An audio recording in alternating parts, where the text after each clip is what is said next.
So yeah, have you ever been a part of like a network marketing or direct sales business? Have you ever failed at one? Have you ever succeeded at one? Have you ever built a team? All of these things. Let me know. I really want to know. Because fun fact, before I was successful in my particular business that I have now, I was in another business, network marketing, direct sales, and fell flat on my face. It was awful. I felt flat on my face. I did everything wrong. I didn't make a dime. Is it a Louis Vuitton wine bottle rack? Yeah. It's not a Louis Vuitton, but if you want me to, I can show you how to get one of these. I love it. I love it. I love it. So I like to call Thursdays my day that I give a little tea. So we're going to give a little tea today. So I had failed at my particular previous business. It was in health and wellness. And looking back, I had thought when I failed, it was all about me. Like I was just an awful person at sales. I was awful at team building. Like I couldn't do these things. Like I'm not the person for it. And looking back, I think the reason I failed was because of the people above me. I didn't know what to do and I didn't know how to do it. I joined the company that I joined because someone was like, hey, I know you want this product. You can totally get it for this extreme discount if you become one of us. And I was like, okay, cool. That sounds like fun. And then once I became one of them, I was told, now go find people to join you and go get people to buy the thing. And I was like, okay. And I had no idea how to do it. At the time, I think I went to Facebook groups that were aligned with what we did and ask people, like try to like message people that were in the group like, hey, you should buy the thing. Not thinking that if they're in the group for the thing, they probably either already sell the thing or they already bought the thing. And I think I had one person reach out to me and was like, hey girl, don't do that. That's not how you do this. But that was it. They weren't my upline, if you will. So I don't think they decided, they didn't coach me or anything. They just said, you're doing it wrong. And then from there, I was like, you know what? I've invested so much money in buying the product every month, but I'm not seeing any results or return on my investment. So I'm done. And I chucked the deuces and I didn't go back to network marketing for a very long time. And I say all this to say, you could be the same upline that I have or I had. You could be that same boss and not really engaging that person or helping that person.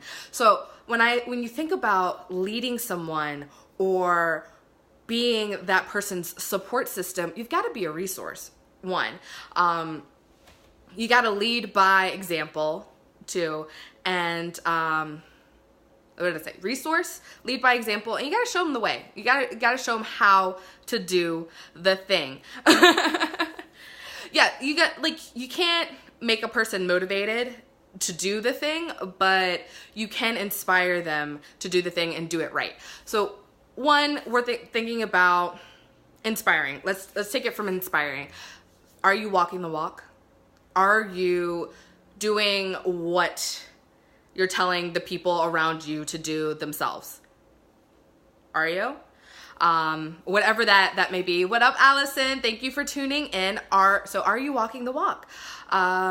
People aren't going to be, I feel like people are not going to be motivated to sell the thing, get people on your team, or do whatever if they're not. That's right, Leslie, you got to practice what you preach. You got to practice what you preach. I'm going to tell you, when I was a kid, my dad used to tell me to put my seatbelt on.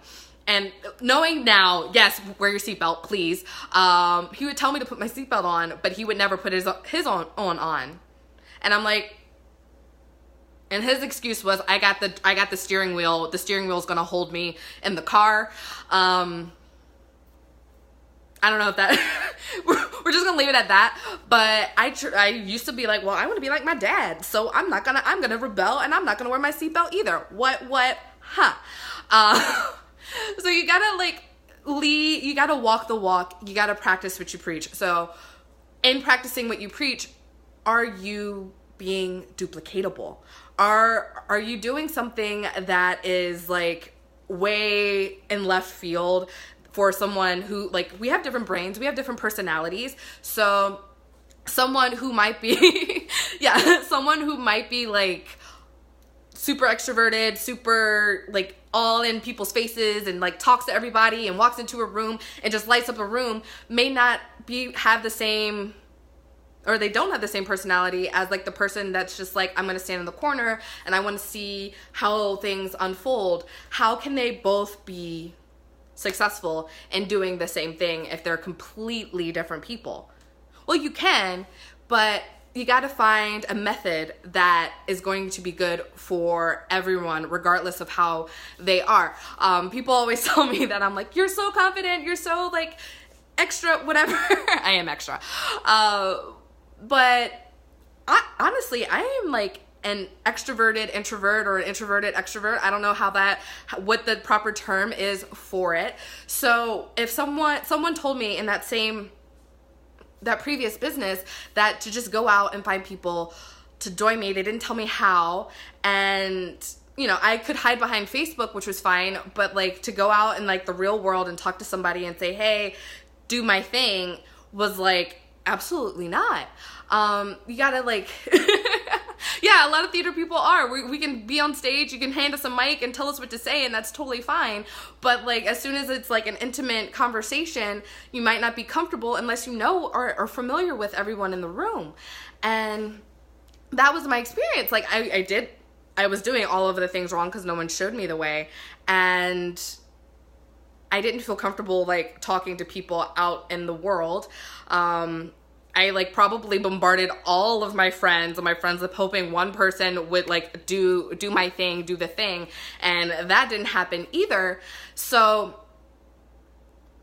the people above me, although I think the top person was like definitely walking the walk and doing the thing, but they didn't have a connection to me to show me the way. So I felt like I had the lack of training. So I didn't have someone instructing me on how to do the thing. I didn't have someone inspiring me because they weren't really doing, the person like right next to me weren't really doing the thing either. They weren't walking the walk. Right? So like, take this for example. So one time we have like wine camp, which is like a part of the wonderful lifestyle that I lead. And this year it's in Vegas. This year it's in Vegas in July, and it's like super exciting. I'm super excited. But last year was my very first time there. And it's interesting because there are some people that like would run up to the top of the people that are like the top of our comp plan, or the people that we see in the webinars and all that kind of stuff. They would just run up to them and be like, hi, I'm so-and-so, and this is awesome. Because, they kind of have like celebrity status, even though like in my mind, I know that celebrities are all people and everyone's a human and we all are like made up of the same things. Sometimes you get nervous meeting people, right? So they would run up. Have you ever been nervous like to meeting somebody that for the first time, like you've like put them on a pedestal? And so people would run up and like say hi and ask them questions and have questions ready. And I was like, nope. I'm gonna just like watch from afar.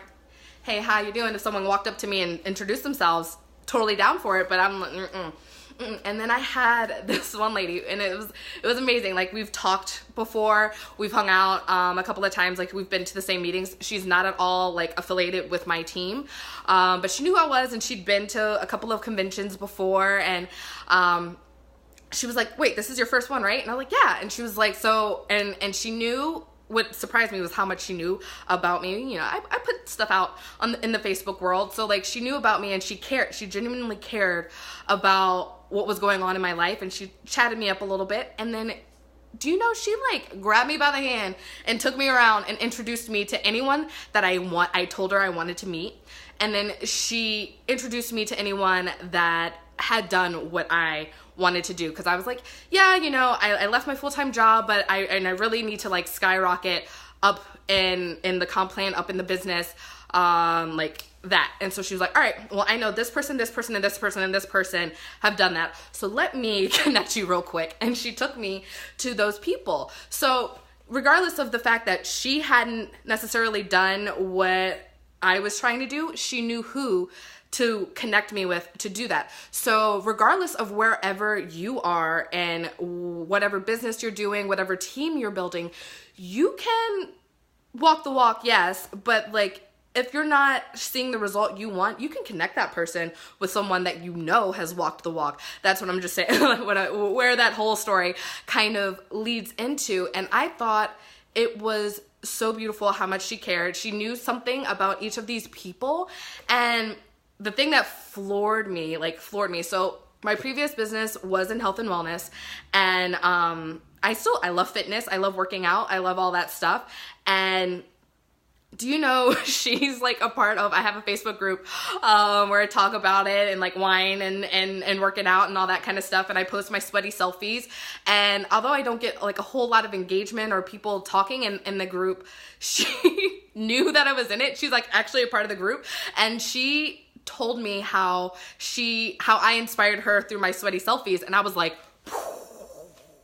my mind was blown. And I thought that was so poignant of how much she cared about just me in general and like what was going on in my life, and to share that with somebody else that might have cared as well. And so that's the same thing about being a leader and showing and leading by example, is you showing genuine care for all of those people around you and making the connections that person needs so they can succeed, whether or not they want to stay in the biz, whether or not whatever, like providing them with the things that thank you, Allison, you're so sweet. Just making those genuine connections and entertain people. So like, a friend of mine likes to say, you gotta inspire people, you gotta educate them, and you got to entertain them. And, that can be kind of applied to pretty much anything, whether it's you're trying to build customers or you're trying to build a team, because you inspire them by walking the walk. You inspire them by using your product.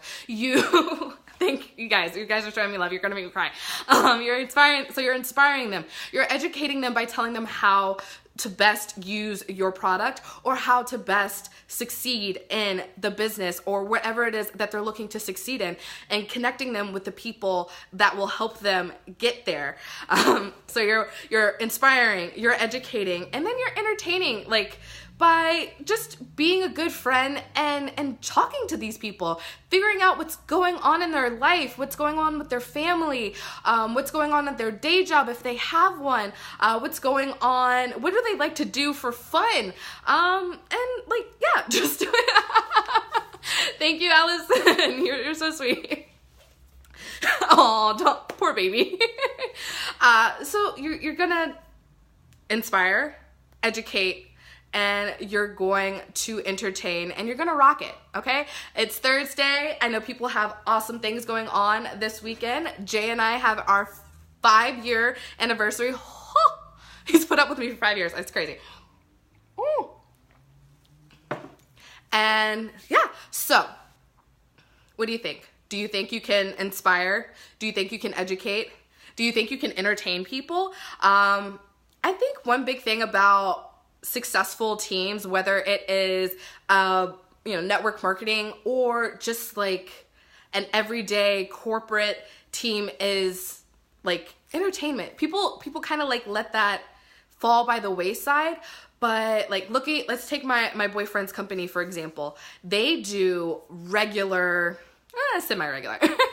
They do happy hours, and I think that is so important, because like when you kind of like yes, for me, and you can, and I know you can get to know people outside of those 4 walls that confine you behind the cubicle and all that kind of stuff. You get a chance to like really chat up with people when you have like a happy hour or the Christmas party or the spring whatever party. I think that is so essential, because it creates this familiarity with everyone, and people don't want to leave because they get along. People don't want to leave because they feel a part of something so much bigger than just being a number in this box behind a cubicle. Like, so it's really like, don't let the entertainment part